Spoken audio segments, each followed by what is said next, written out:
할렐루야.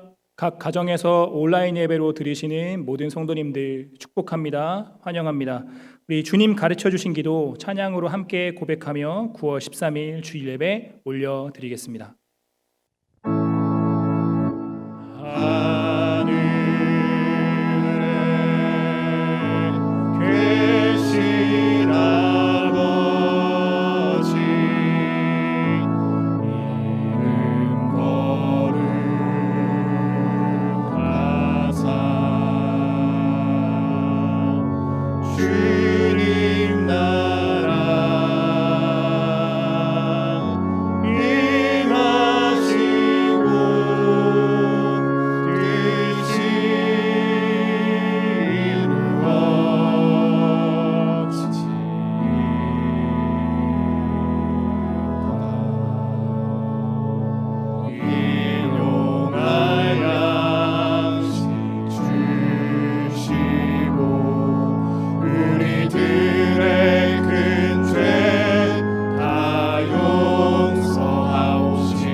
전능하사 천지를 만드신 하나님 아버지를 내가 믿사오며 그 외아들 우리 주 예수 그리스도를 믿사오니 이는 성령으로 잉태하사 동정녀 마리아에게 나시고 본디오 빌라도에게 고난을 받으사 십자가에 못 박혀 죽으시고 장사한 지 사흘 만에 죽은 자 가운데서 다시 살아나시며 하늘에 오르사 전능하신 하나님 우편에 앉아 계시다가 저리로서 산자와 죽은 자를 심판하러 오시리라. 성령을 믿사오며 거룩한 공예와 성도가 서로 교통하는 것과 죄를 사하여 주시는 것과 몸이 다시 사는 것과 영원히 사는 것을 믿사옵나이다. 아멘. 다 같이 찬송가 80장을 부르시겠습니다.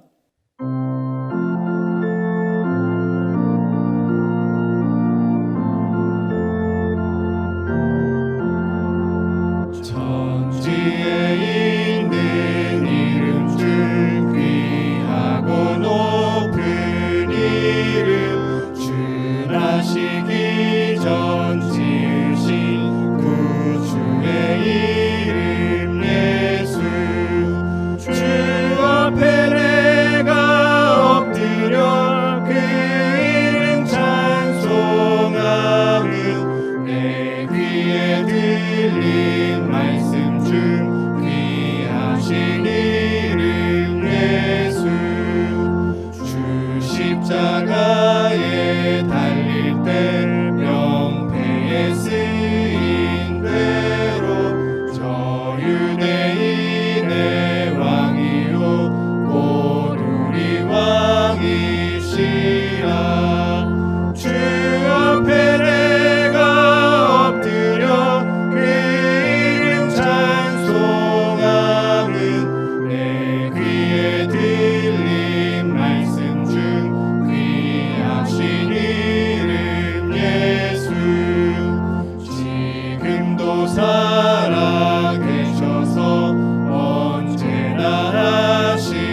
사랑과 은혜가 풍성하신 하나님 아버지 감사합니다.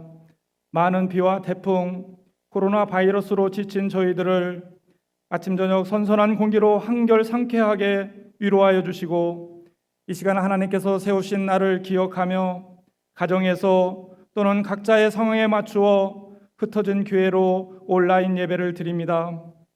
대면하여 드리지는 못하지만 한마음 한뜻으로 온 마음 다하여 하나님께서 기뻐 받으시는 거룩한 예배로 인도하여 주시옵소서. 그래서 이 예배를 통해 영적으로 무디어진 저희들의 마음이 주님이 주시는 은혜와 사랑으로 가득 차게 하시고 기쁨이 넘치는 시간으로 인도하여 주시옵소서. 코로나19와 함께 지난 8개월 동안 녹록지 않은 시간을 지나오면서 지금 이때가 교회와 성도들에게는 큰 고난의 때가 아닌가 생각해 봅니다. 이 땅의 교회와 성도들이 민낯이 다 드러나고 우리의 미천이 다 드러나고 교회에서 봉사만 열심히 하면 일주일 동안 예수님과 상관없이 살다가 주일 한번 예배 드리면 신앙생활을 잘하는 것으로 착각하며 종교생활만 열심히 해온 부끄러운 모습을 고백합니다. 너희는 세상의 빛과 소금이 되어 내 이웃을 사랑하며 화평하게 살아라 하셨는데, 빚값 주고 산 교회가, 성도들이 세상의 조롱거리가 되고 근심거리가 되어가는 모습을 보면서 마음이 많이 아프고 무겁습니다. 부끄럽고 죄송하고 안타까운 이때 회개하며 저희들 주님이 기뻐하시는 모습으로 돌이키게 되기를 원합니다. 그리하여 이 시대를 분별하며 지혜롭게 살아가는 성도들로, 또한 이 시대에 대한 안목과 통찰력을 가진 신실한 믿음의 자녀들로 든든히 세워져 가기를 간절히 기도합니다. 이 나라를 사랑하시는 주님, 분열과 갈등, 코로나19로 인해 어려운 때를 겪고 있는 이 땅을 선한 목자 되신 주님께서 이 나라의 지도자들에게, 요셉에게 주셨던 지혜와 통찰력을 주시옵소서. 그래서 거대한 세상에서 이 나라가 주님의 일하심과 동행하심으로 말씀으로 살아내는 성도들을 통하여 이 땅에 빛이 임하게 하옵소서. 하나님, 이 수원성도교회를 새롭게 하여 주시기를 원합니다. 주의 말씀만 따라가는 진정한 교회로, 사도행전적인 교회가 되게 하여 주시옵소서. 한 사람 한 사람에게 성령을 물부터 부어주셔서 충만하게 하시고 성령의 열매를 풍성히 맺어가는 교회로 인도하여 주시옵소서. 오늘 또 말씀을 전하실 목사님 영육간에 강건하게 붙들어 주시고, 2000년 전의 말씀이지만 살아계신 주님께서 이 자리에 말씀하시는 그 말씀으로 듣게 하시고, 이 말씀이 귀한 생명의 씨앗이 되게 해 주시옵소서. 육신이 연약한 교우들 힘든 시간을 지내고 있습니다. 주님을 바라보며 위로받고 치유되며 새 힘을 얻게 하옵소서. 이 땅의 교회가 초대교회의 모습을 회복하기를 소망하며 예수 그리스도의 이름으로 감사하며 기도드리옵나이다. 아멘.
은혜로운 찬양 감사드립니다.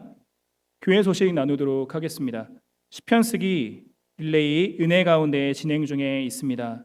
우리 교회 홈페이지 자유 게시판에 지금까지 써오신 시편 쓰기 릴레이를 보실 수 있으십니다.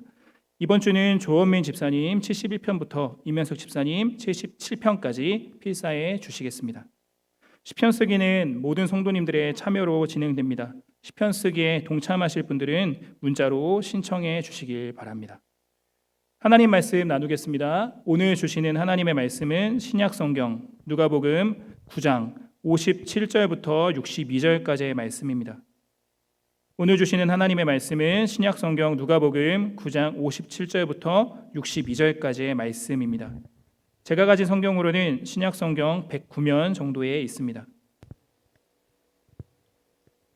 누가복음 9장 57절부터 62절까지의 말씀, 저 여러분 한 절씩 교독하겠습니다. 길 가실 때에 어떤 사람이 여짜오되 어디로 가시든지 나는 따르리이다. 예수께서 이르시되 여우도 굴이 있고 공중에 새도 집이 있으되 인자는 머리 둘 곳이 없도다 하시고, 또 다른 사람에게 나를 따르라 하시니 그가 이르되 나로 먼저 가서 내 아버지를 장사하게 허락하옵소서. 이르시되 죽은 자들로 자기의 죽은 자들을 장사하게 하고 너는 가서 하나님의 나라를 전파하라 하시고, 또 다른 사람이 이르되 주여 내가 주를 따르겠나이다마는 나로 먼저 내 가족을 작별하게 허락하소서. 예수께서 이르시되 손에 쟁기를 잡고 뒤를 돌아보는 자는 하나님의 나라에 합당하지 아니하리라 하시니라. 아멘. 이 시간 담임 목사님께서 나오셔서 주님을 따르려면 이라는 제목으로 하나님 말씀 전하실 때 모두 큰 은혜 받으시길 바라겠습니다. 오늘 본문 말씀은 예수님을 따르겠다고 하는 몇 사람들과 예수님 사이의 대화를 기록하고 있습니다. 예수님께서 길을 가실 때 어떤 사람이 예수님 앞으로 불쑥 나와서 말했습니다. 57절 말씀입니다. 같이 봅니다. 길 가실 때에 어떤 사람이 여짜오되 어디로 가시든지 나는 따르리이다. 우리가 이 사람의 말을 어떻게 받아들여야 할까요? 일단 이 사람이 이렇게 나선 것은 상당히 긍정적으로 생각할 만한 측면이 있습니다. 왜냐하면 당시 사람들 중에 상당수는 예수님에 대해서 탐탁치 않게 생각하는 사람들이 많았어요. 그리고 예수님에 대해서 호감을 갖고 있는 사람들도 대부분은 구경꾼처럼 몰려다녔지 이런 식으로 적극적으로 예수님을 따르겠다고 나선 사람은 별로 없었습니다. 단지 예수님의 능력이 놀랍고 그 가르침이 새롭다고 느낄 뿐이지 적극적으로 따르겠다는 사람은 많지 않았어요. 요즘도 마찬가지입니다. 신앙생활을 취미생활 하듯이 하는 사람 많아요. 무슨 운동 클럽이나 아이들 피아노 학원 다니는 것처럼 좀 해보다가 흥미가 떨어지면 교회의 발길을 끊는 경우도 있어요. 어떤 사람은 쇼핑하듯이 이 교회 저 교회 기웃거리면서 돌아다니는 사람도 있습니다. 예나 지금이나 그런 사람들이 제법 있습니다. 그런데 이 사람 적극적으로 주님을 따르겠다고 제 발로 나서고 있는 것입니다. 게다가 이 사람은 어떤 사람이냐? 오늘 본문의 병행 구절인 마태복음 8장 18절에 보면 이 사람은 서기관이다 그랬습니다. 서기관은 율법을 해석하고 가르치는 사람입니다. 공부를 많이 한 사람이고 당시 유대 사회에서 상당히 존경을 받는 지체 높은 사람입니다. 이런 유력한 인사가 사회적으로 아무런 지위도 없는 예수님에 대해서 잠시 관심을 갖는 정도가 아니라 지속적으로 따르겠다는 거예요. 아마도 이 사람은 예수님의 제자가 되는 것이 쉽지 않다는 걸 알았던 것 같습니다. 그래서 어디로 가시든지 따르겠습니다 그럽니다. 험한 산을 넘고 골짜기를 건너더라도 끝까지 따르겠다는 뜻입니다. 대단한 결단이에요. 그런데 문제는 예수님의 대답입니다. 예수님을 따르겠다는 이 사람에게 따라와라 혹은 그러지 말아라 하는 식으로 말씀하시는 게 아니라 어찌 들으면 꼭 신세 한탄 같은 말씀을 하셨어요. 58절 말씀 봅시다. 예수께서 이르시되 여우도 굴이 있고 공중에 새도 집이 있으되 인자는 머리 둘 곳이 없도다 하시고, 제가 예전에 경부고속도로를 차를 타고 달리는데 한참을 달려도 좌우로 아파트가 쫙 계속 펼쳐지더라고요. 그걸 보고 무슨 생각이 들었냐 하면 여기도 아파트 저기도 아파트, 이렇게 아파트가 많은데 왜 나는 아파트가 한 채도 없지? 여우도 굴이 있고 새도 집이 있지만 나는 머리 둘 곳이 없다 하시는 예수님의 말씀을 어찌 들으면 다들 아파트가 있는데 나만 없다 그러는 것과 비슷한 말씀처럼 들리기도 합니다. 예수님의 대답은 엉뚱한 대답 같기도 해요. 지금 이 사람은 예수님의 제자가 되겠다고 지원하고 있습니다. 그러면 예수님은 받아주시겠다 혹은 받지 못하겠다 하시면 되는데 나는 집도 없고 아무것도 없다 이러시는 거예요. 예수님은 무슨 의도로 이 말씀을 하셨을까? 예수님께서 이 사람에게 말씀하신 것은 그가 진정으로 예수님을 따르려고 하면 치루어야 할 대가가 만만치 않다는 것을 말씀하신 것 같습니다.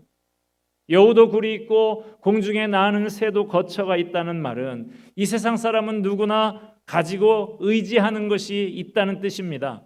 여우가 먹이를 찾아서 떠돌아다니는 것 같지만 그래도 들어가서 거처할 굴이 있어요. 날아다니는 새도 돌아다니는 그런 가운데 다시 돌아가서 잠자는 둥지가 있고 보금자리가 있는 것이죠. 그러나 예수님은 그런 게 하나도 없으셨습니다. 심지어 기거할 집조차 없으셨어요.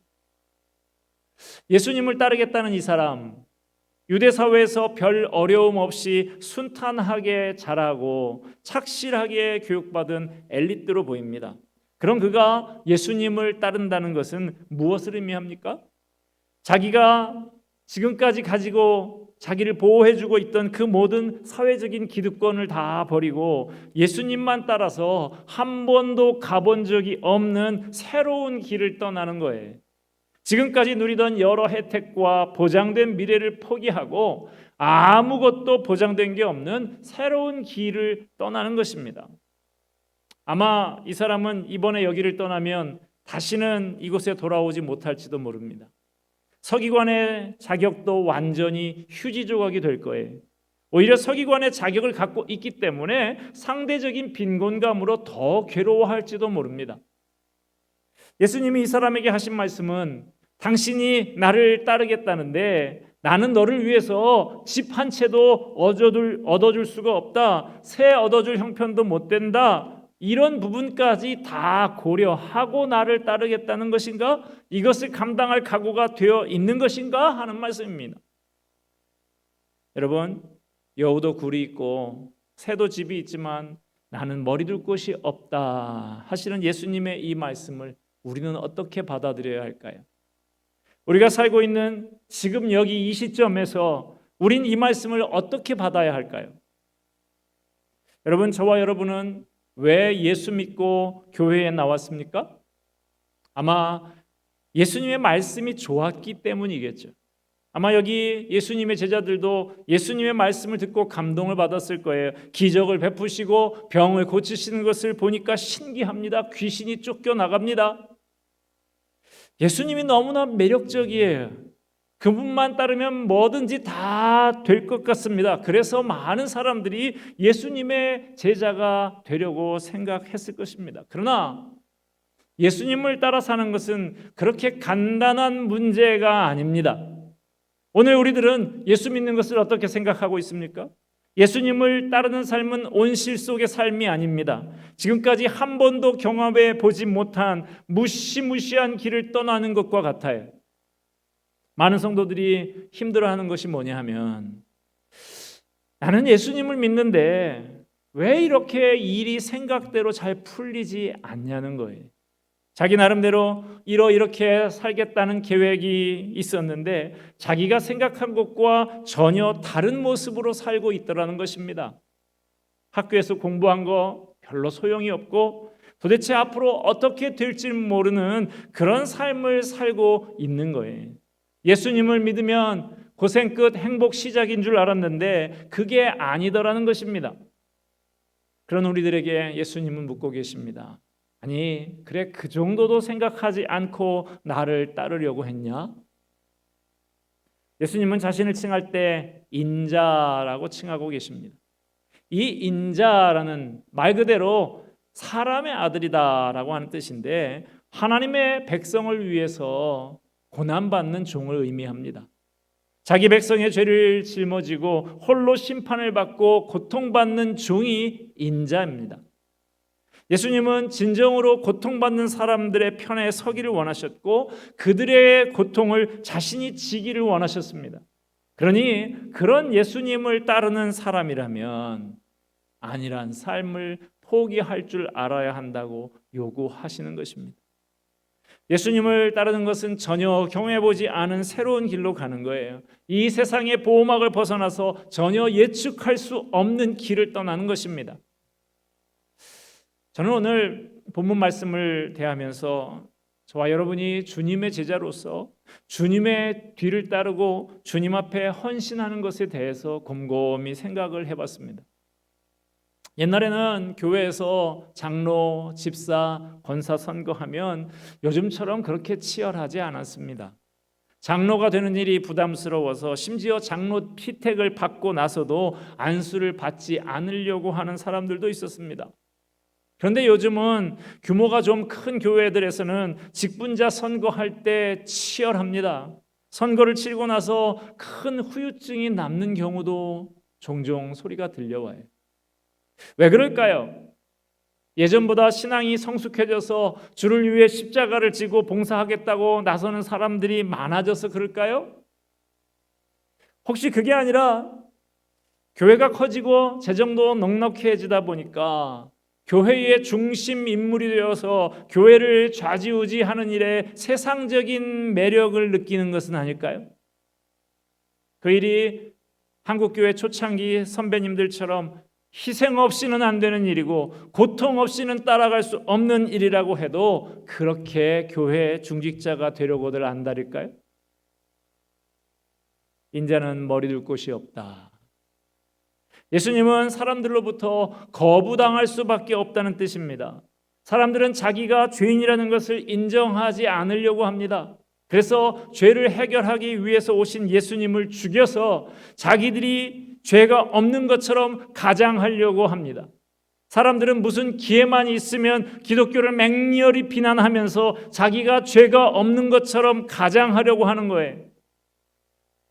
예수님은 거부당합니다. 그냥 거부당하는 정도가 아니었어요. 집에서 태어나지도 못하고 마국간에서 태어났습니다. 집에서 태어나고 얼마 되지 않아서 베들레헴에서는 끔찍한 유아 대학살이 있었습니다. 우리가 믿고 따르는 예수님은 이 세상에서 가장 잔인한 방법으로 죽임을 당한 분이십니다. 이 엄청나고 끔찍한 일을 랍비 학교에서 조용히 공부만 한 이 서기관이 어떻게 감당을 하겠어요? 기독교는 절대로 고상한 것이 아닙니다. 험하고 처절한 것이 기독교입니다. 교회는 고상하게 앉아서 공부나 하는 것이 아닙니다. 신앙 때문에 남편에게 매를 맞는 아내가 도망쳐 오기도 하고, 학대를 당하는 아이가 살려달라고 찾아오기도 하고, 웬 사람이 찾아와서 입에 담을 수 없는 욕을 퍼붓기도 하는 것이기도 합니다. 기독교는 죄와 싸우는 것입니다.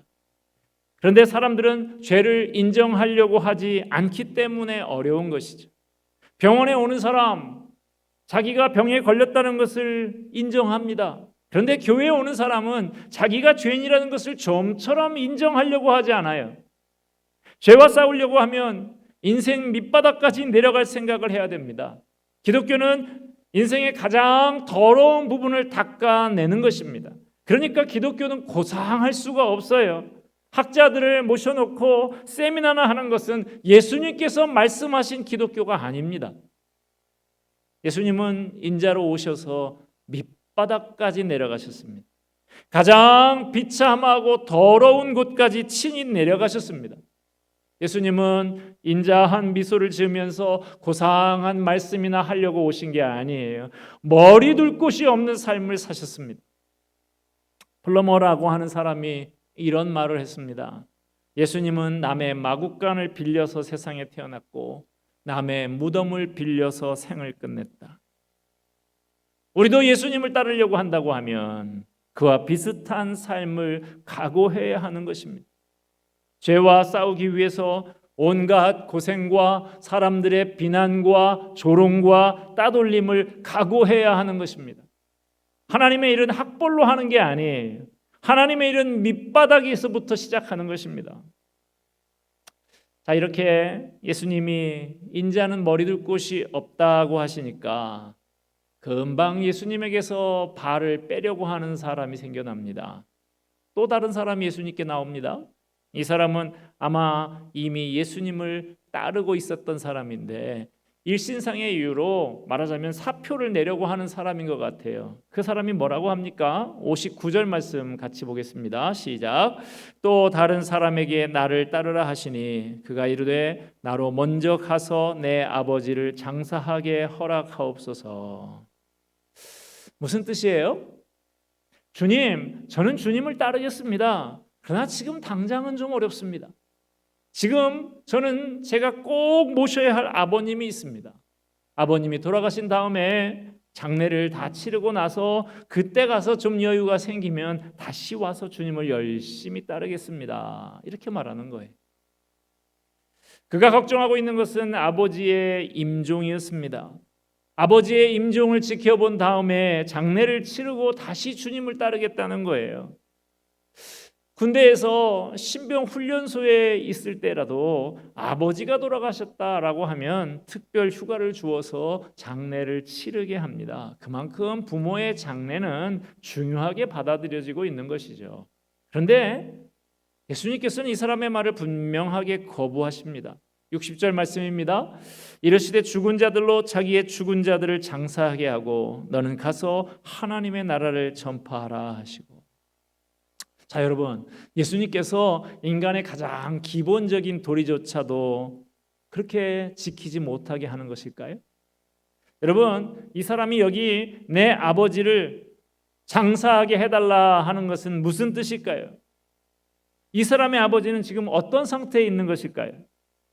성경학자들은 이 본문을 주의하기를 이 사람의 아버지가 지금 돌아가셨거나 지금 막 임종하려고 하는 것이 아니라고 해석하는 경우가 많습니다.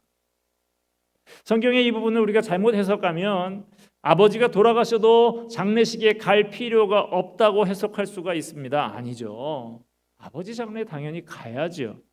부모가 돌아가셨는데도 장례식에 참석을 안 한다. 불효자식이죠. 자, 그러면 이 사람의 아버지가 돌아가셨거나 지금 막 임종하려고 하는 것이 아니라고 하면 이 사람은 예수님께 뭘 부탁하고 있는 걸까요? 무슨 의미로 이 이야기를 하는 것일까요? 이 사람이 말하는 뜻은 당시 중동 문화권에 의하면 유산을 물려받을 때까지 기다리겠다 하는 것입니다. 아버지가 죽을 때 자식들에게 유산을 물려주잖아요. 그런데 아버지가 아직 살아있어요. 예수님을 따라가고는 싶은데 아버지가 언제 죽을지 모릅니다. 아버지가 돌아가셔야 내가 유산을 물려받을 수 있는데 내가 지금 예수님을 따라서 집을 나가버리면 그 재산은 다 집에 있는 다른 형제들에게 돌아가게 되는 거예요.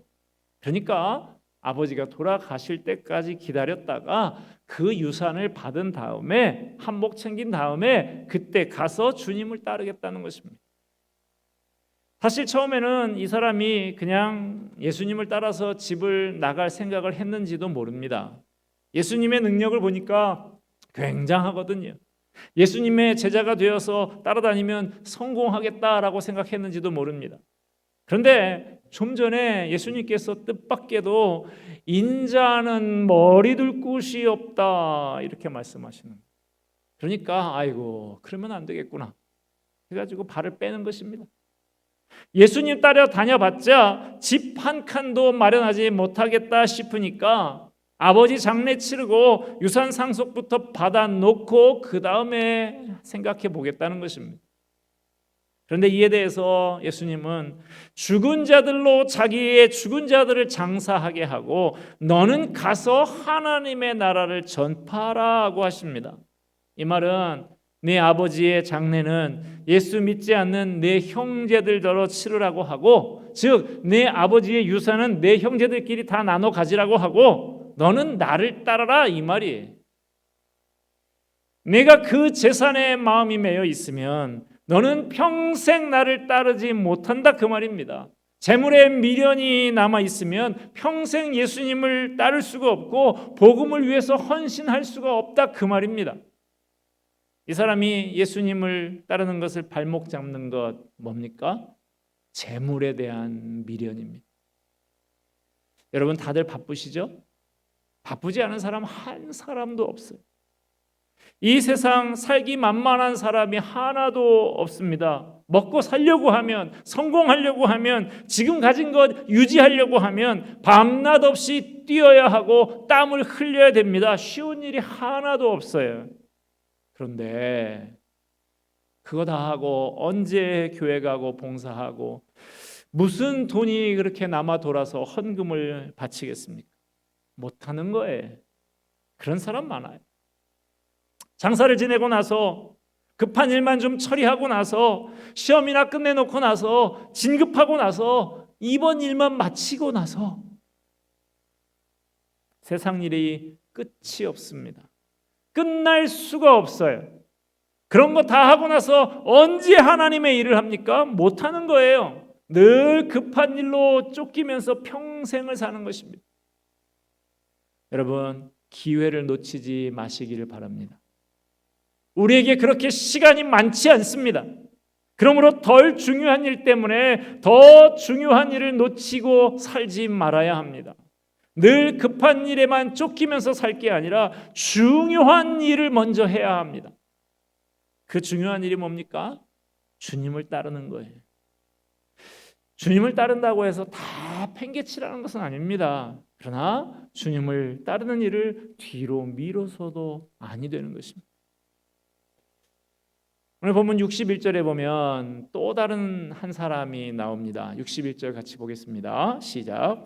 또 다른 사람이 이르되 주여 내가 주를 따르겠나이다마는 나로 먼저 내 가족을 작별하게 허락하소서. 자, 이 사람 예수님을 따르는 것을 발목 잡는 것이 무엇입니까? 가족관계, 인간관계입니다. 우리들 중에도 바로 이것 때문에 믿음으로 나아가지 못하고 맨날 도루묵이 되는 경우가 많이 있습니다. 신앙적으로 한 걸음 더 나아가려고 하면 부모, 형제가 노골적으로 반대를 해서 가족들 간의 관계가 악화됩니다. 교회 좀 가려고 하면 꼭 세상 친구에게 연락이 와서 불러냅니다. 이 세상 신은 우리가 하나님을 따르는 것을 결코 달가워하지 않습니다. 어떻게 해서든지 한 사람이라도 사망의 자리에서 벗어나는 것을 막으려고 사력을 다합니다. 우리가 좀 은혜를 받으려고 하면 마귀가 어떻게 알았는지 온 가족을 다 출동시켜서 은혜 받지 못하게 합니다. 예수님이 이 사람에게 뭐라고 하십니까? 62절 말씀 봅시다. 예수께서 이르시되 손에 쟁기를 잡고 뒤를 돌아보는 자는 하나님의 나라에 합당하지 아니하니라 하시니라. 일단 쟁기를 잡았으면, 일단 하나님의 나라를 위해서 헌신을 했으면 뒤돌아보지 말고, 다른 것 돌아보지 말고, 한눈 팔지 말고 앞으로 열심히 달리라는 거예요. 왜 그렇습니까? 지금 예수님에게는 주어진 시간이 3년밖에 없어요.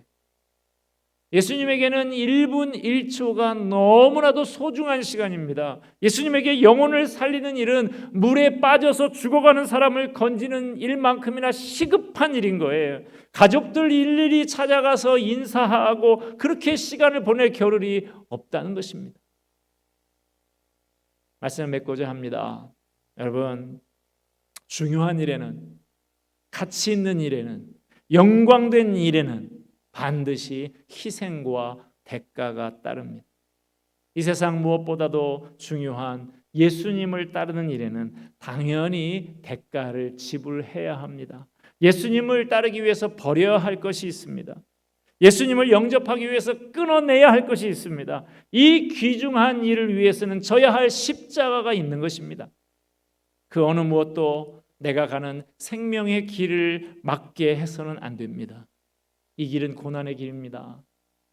그러나 즐겁고 보람된 길이기도 또한 그렇습니다. 예수님과 함께 고난을 받으면 예수님과 함께 영광을 누립니다. 예수님과 함께 죽으면 예수님과 함께 부활하게 됩니다.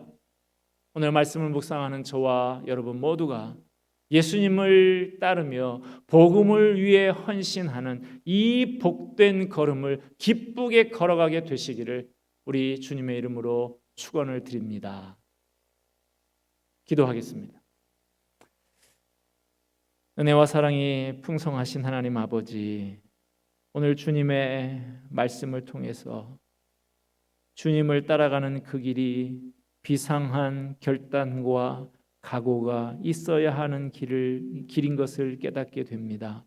하나님 아버지, 이 길이 고난의 길이라 할지라도 그러나 주님과 함께 고난받고 주님과 함께 영광을 누릴 것을 소망하며 기쁘게 주님을 따르는 자로 살아가게 하여 주시옵소서. 그 어느 무엇도 우리가 가는 이 생명의 길을 막지 못하게 하여 주시옵소서. 예수님을 따르며 복음을 위해 헌신하는 이 복된 길 기쁘게 걸어가기로 결단하고 따라가는 우리 모두가 되게 하여 주시옵소서. 이 모든 말씀 예수 그리스도의 이름으로 기도하옵나이다. 아멘.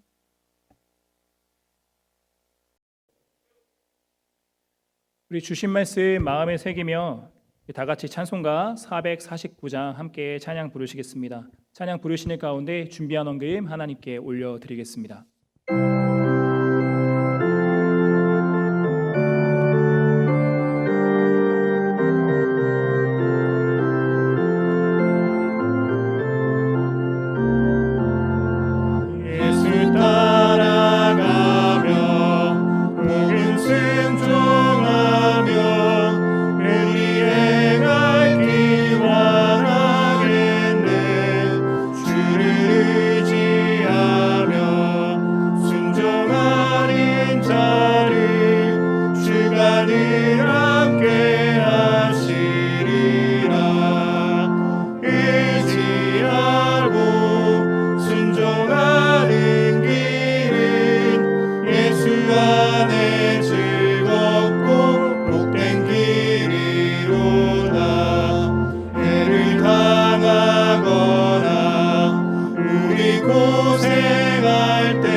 아버지, 오늘 주신 말씀 마음에 새기며 좌로나 우로나 치우치지 아니하고 오직 주의 말씀 따라 나아가는 우리 되길 소망합니다.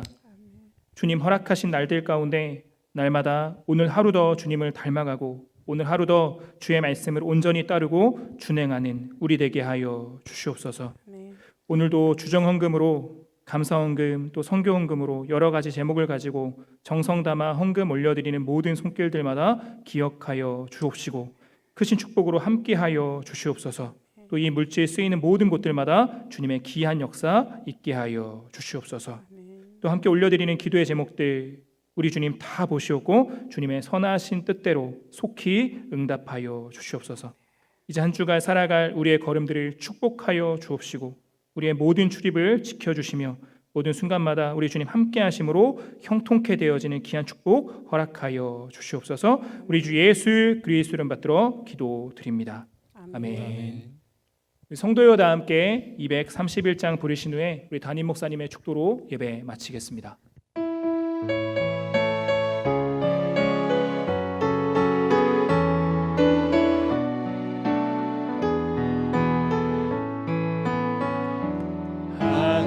하나님의 사랑을 사모하는 자 하나님의 평안을 바라보는 자 너의 모든 것 창조하신 우리 주님이 너를 얼마나 사랑하시는지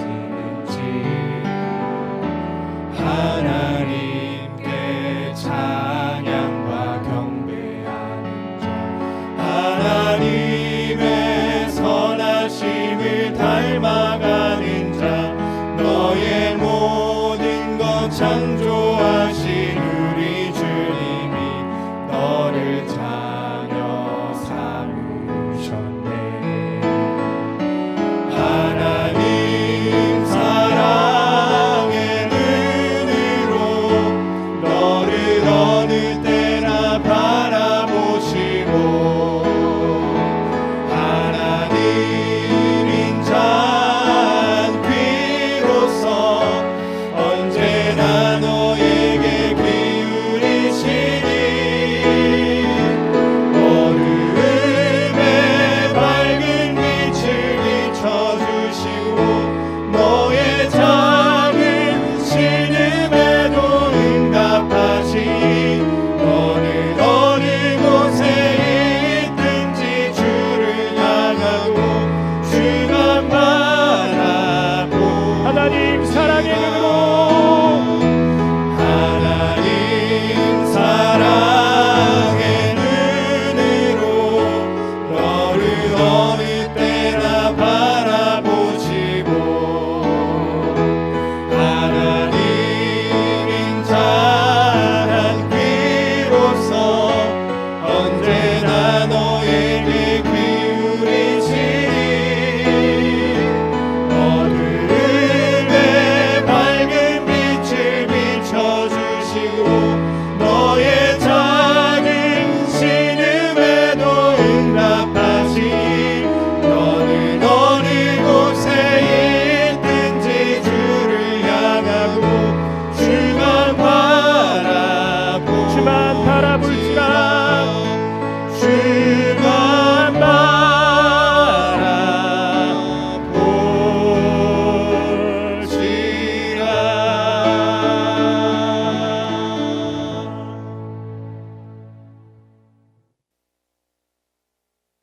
예수 그리스도의 은혜와 하나님 아버지의 크신 사랑과 성령의 감화 감동하심이 고난의 길이라 할지라도 주님을 기쁘게 따르기를 소망하는 복된 길을 걸어가기를 소원하는 모든 주의 백성들 머리 위에 영원토록 함께 있을지어다. 아멘.